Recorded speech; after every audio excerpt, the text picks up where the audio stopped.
20 വർഷങ്ങൾക്ക് ശേഷം പോർച്ചുഗലിൽ ഇടതുപക്ഷ പ്രസിഡന്റ് അധികാരത്തിലേക്ക്. സോഷ്യലിസ്റ്റ് നേതാവായ അന്റോണിയോ ജോസ് സെഗുറോയെ പുതിയ പോർച്ചുഗൽ പ്രസിഡന്റായി തെരഞ്ഞെടുക്കപ്പെട്ടു. 95% വോട്ടുകൾ എണ്ണിയപ്പോൾ ഇതിൽ 66% നേടിയാണ് ഇടതുപക്ഷ സ്ഥാനാർത്ഥി സെഗുറോ വിജയത്തിലേക്ക് നീങ്ങിയത്. വലതുപക്ഷ സ്ഥാനാർത്ഥിയായ ചേക പാർട്ടിയുടെ ആൻഡ്രോ വെഞ്ചുറ 34% വോട്ടുമായി പിന്നിലായി. സോഷ്യലിസ്റ്റുകൾക്ക് പുറമെ കൺസർവേറ്റീവ് പാർട്ടി അംഗങ്ങളുടെയും പിന്തുണ സെഗുറോയ്ക്ക് ലഭിച്ചിരുന്നു.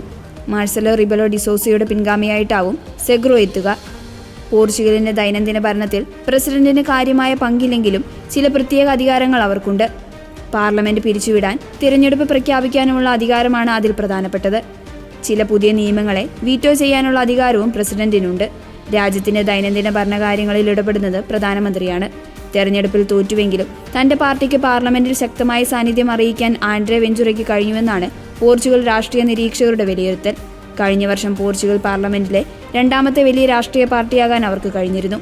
ചേക പാർട്ടി രൂപീകരിച്ച് 6 വർഷത്തിനുള്ളിലാണ് ഇത്രയും വലിയ നേട്ടമുണ്ടാക്കാൻ അവർക്ക് സാധിച്ചിരിക്കുന്നത്.